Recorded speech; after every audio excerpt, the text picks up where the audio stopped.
Can I help you? My name is Brad Schwab, and I'm with the Illinois Ag Statistics Service, and I'm trying to locate Gene Malville. I'm Gene. Can I help you with anything?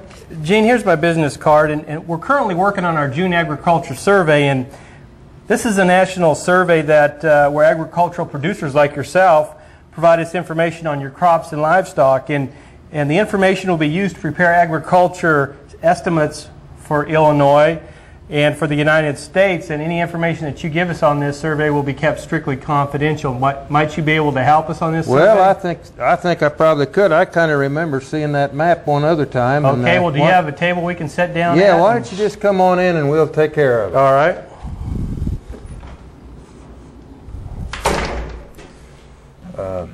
Why did you pick me for this survey? Well, we have specific pieces of land that we have taken pictures of from aerial photographs, like this one here, and we use these photos to measure the incompleteness of our list sample. The area of land on this photo has been selected for this survey. You can see it right here. This is the map I'm talking about. And on June 1, I have a question for you. Did you operate land inside these red boundaries on this map? Yes. And I just thought of something. Now, this is the 6th year you've been here. And when you first come, I think you said it was only going to be 5 years. Why are you here again?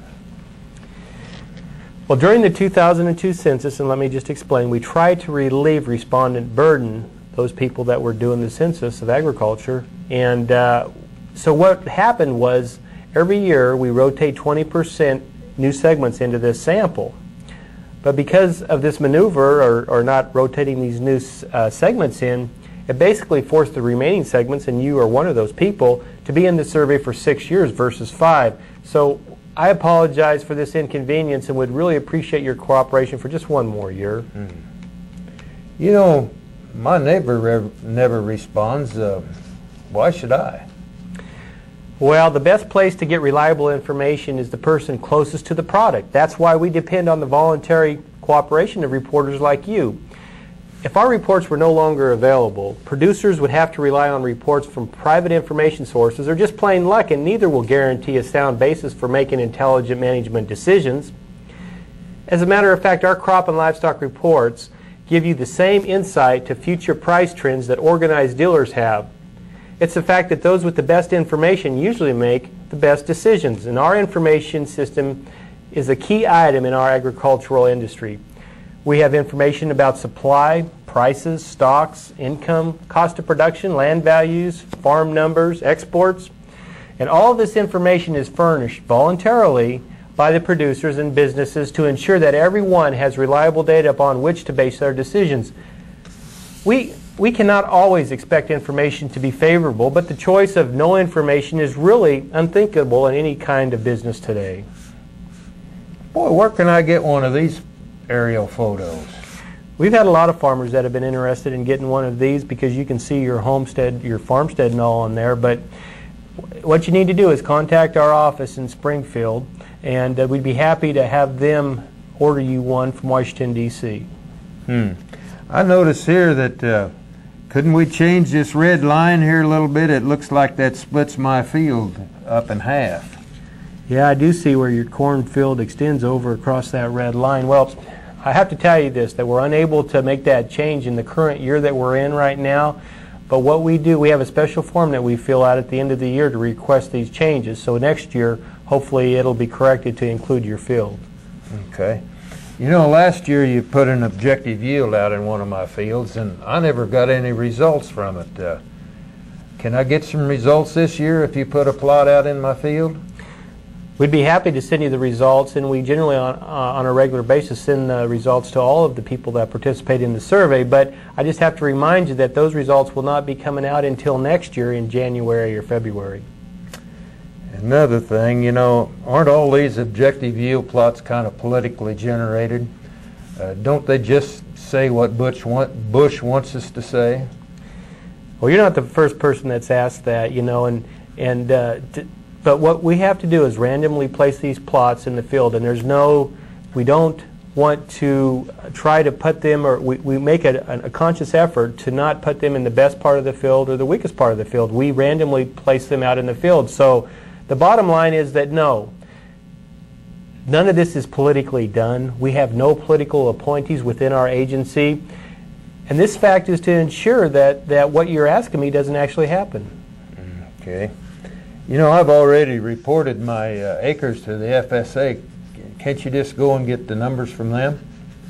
Once again, that's a typical question that we get from farmers like yourself, but the FSA data does not include yields or livestock information.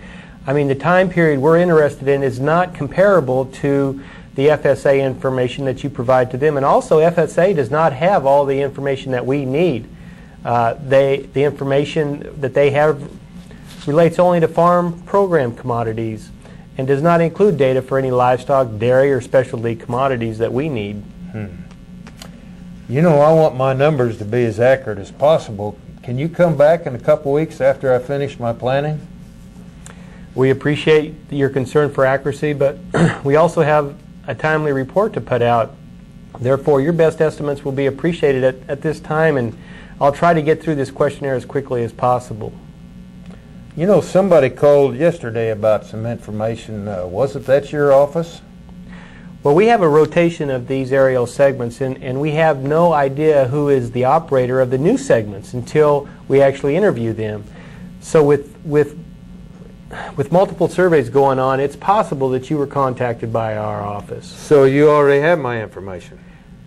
We may have the general information that you've given us for this segment, but we don't have the detailed information on this new tract of land in this new segment, and we're going to need to get that information from you also. You know, your job really looks interesting. How could I get a job like yours?